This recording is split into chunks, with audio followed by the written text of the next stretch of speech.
Do you believe that the All Blacks have been waiting to peak for this weekend? Do you think they were, I won't say holding something back against France, but actually that they have been timing their run for knockout rugby?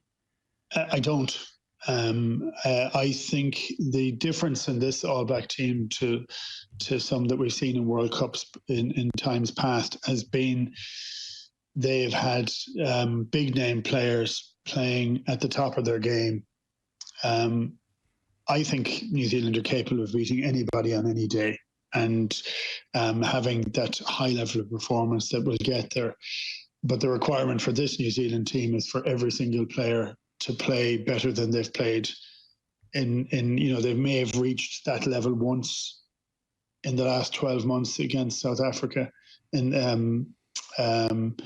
the championship, but I don't think that they have for the most part. They haven't really hit the levels of the very high levels that are expected from a New Zealand team.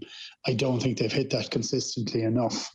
So they will have to play at their absolute best. And I think we'll have to be a bit off our best for that to be the case. And I still think it'll be incredibly close because I think there's very little between Ireland, New Zealand, France, South Africa. And because of that, your concentration needs to be total. So it's the idea, like we were talking a few weeks ago, who would you rather play with against France or New Zealand in the quarterfinal? And it's like an odious choice anyway, trying to think of comparing those for this early in the competition. So, no, I think it will be an extraordinary game because I think there are two teams that can play extraordinary rugby, and both are teams that try and play rugby.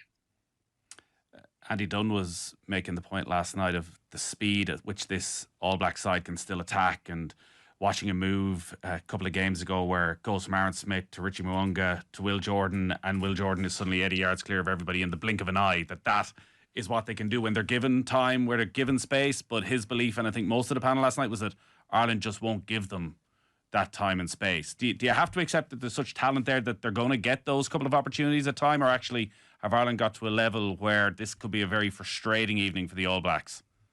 I think that there will be purple patches in the games for both teams, and it's how efficient they are in those purple patches as to how the outcome will be.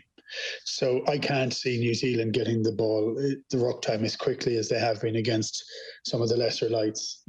Their speed at which they move the ball is directly linked to how quickly they get it off the ground to the nine's hands, and if that is slowed down, it becomes harder for them. And they tend to do a lot of kicking, a lot of little grubbers, a lot of little chips over the top, a lot of long kicks.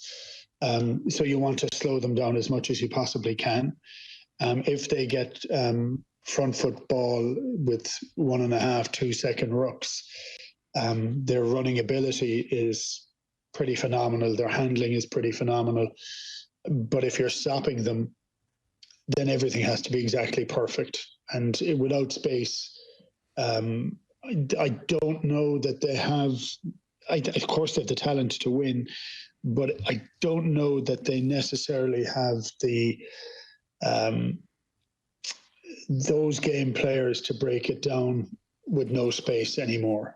I think that's one of the difficulties for them. So, like if they get the ball fast, it's going to be very difficult. But I still think that Ireland have a pretty fantastic defensive system.